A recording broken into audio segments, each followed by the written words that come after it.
Assalamualaikum Bu Bidan. Waalaikumsalam. Ibu silakan duduk terlebih dahulu. Ya, sebelumnya dengan ibu siapa? Ibu Dwi, Umur berapa? 20 tahun. Oke, sebelumnya ada keluhan apa yang bisa saya bantu, Bu? Jadi begini Bu Bidan. Iya. Saya sudah pernah melakukan KB, baik itu pil KB ataupun KB suntik. Tetapi saya punya keluhan Bu. Saya kalau pakai pil KB itu kadang suka lupa minum, dan kalau pakai KB suntik itu biasanya tuh suka pendarahan. Jadi saya kayaknya tidak mau pakai KB yang itu. Bisa tidak ya Bu, saya tetap memakai KB tetapi tidak menggunakan alat apa-apa. Oh, baik ya Ibu. Oh, jadi Ibu ingin memakai KB yang alami saja ya, Bu? Iya Bu Bidan, bagaimana Bu? Oh, bisa saja Ibu, yang namanya KB itu punya efek samping ya Ibu, walaupun ini KB alami. Dan bukan berarti tidak memiliki efek samping, tetapi juga ada efek sampingnya. Iya Bu Bidan, saya paham. Ada KB apa saja Bu yang bisa saya lakukan? Baik Ibu, KB alami ini biasa disebut sebagai KB alami ya Bu. Nah, ada 3 metode KB alami. Yang pertama lepas senggama ya Bu.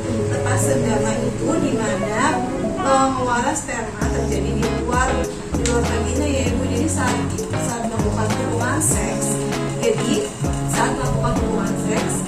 spermanya itu dikeluarkan di luar dari vagina ya Bu. Nah, ketika suami ingin mengeluarkan sperma, maka spermanya dikeluarkan di luar.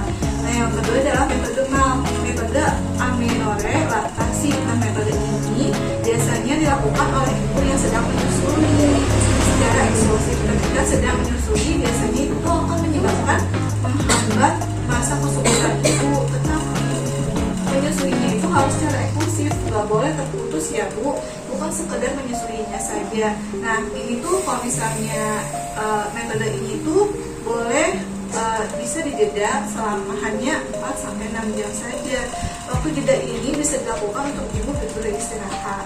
Namun jika terjadi ketika sedang menyusui ibu mengalami menstruasi, berarti bisa kemungkinan metode KB ini itu gagal. Nah, yang ketiga adalah menghitung masa subur. Ada berbagai cara menghitung masa subur. Yang pertama itu metode kalender. Metode kalender itu cara menghitungnya itu masa subur itu biasanya ketika wanita berevaluasi pada hari ke-14 setelah menstruasi, itu disebut masa subur ibu. Nah, terhitung dari awal ibu dapat haid ya Ibu. Namun ada beberapa penelitian untuk menjaga-jaga agar tidak terjadi keguguran ya Bu. Nah, dianjurkan untuk tidak melakukan hubungan seks antara antara hari ke-11 sampai ke-16 setelah menstruasi ya Bu. Nah, yang kedua adalah suhu basal. Suhu basal itu bisa mengecek suhu ibu setelah bangun tidur. Biasanya wanita dikatakan sedang mengalami masa subur ketika akan mengalami peningkatan suhu kurang lebih dari 0,3 sampai 0,5 derajat Celcius. Tapi hati-hati keliru saat kondisi ibu demam. Biasanya saat demam tidak nyenyak saat tidur. Dan yang ketiga adalah lendir cervix. Ketika sedang berovulasi, biasanya tingkat lendir pada ibu itu di vagina ibu itu akan meningkat. Jadi cara mengetahui lendir saya meningkat itu bagaimana Bu Bidan? Nah, ibu bisa mengeceknya dengan 2 jari ibu. Jika lendir terputus, maka dikatakan sebagai masa subur. Jika ibu mengecek dan lendir ibu itu tidak terputus, berarti ibu mengalami masa subur. Tetapi saat dicek berarti lendir sudah terputus, berarti ibu tidak mengalami masa subur. Nah, seperti itu. Jadi ibu ingin memakai KB yang seperti apa ya Ibu? Saya ingin mencoba yang lepas senggama aja Bu Bidan.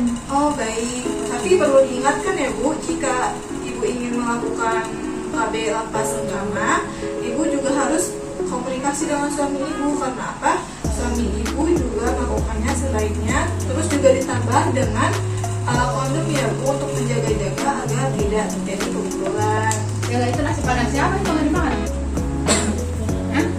Bella, udah dimakan? Sebelah tuh, paksa apa? Oh iya baik Bu Bidan, saya sangat mengerti. Penjelasannya sangat jelas. Terima kasih Bu Bidan. Iya, sama-sama. Assalamualaikum.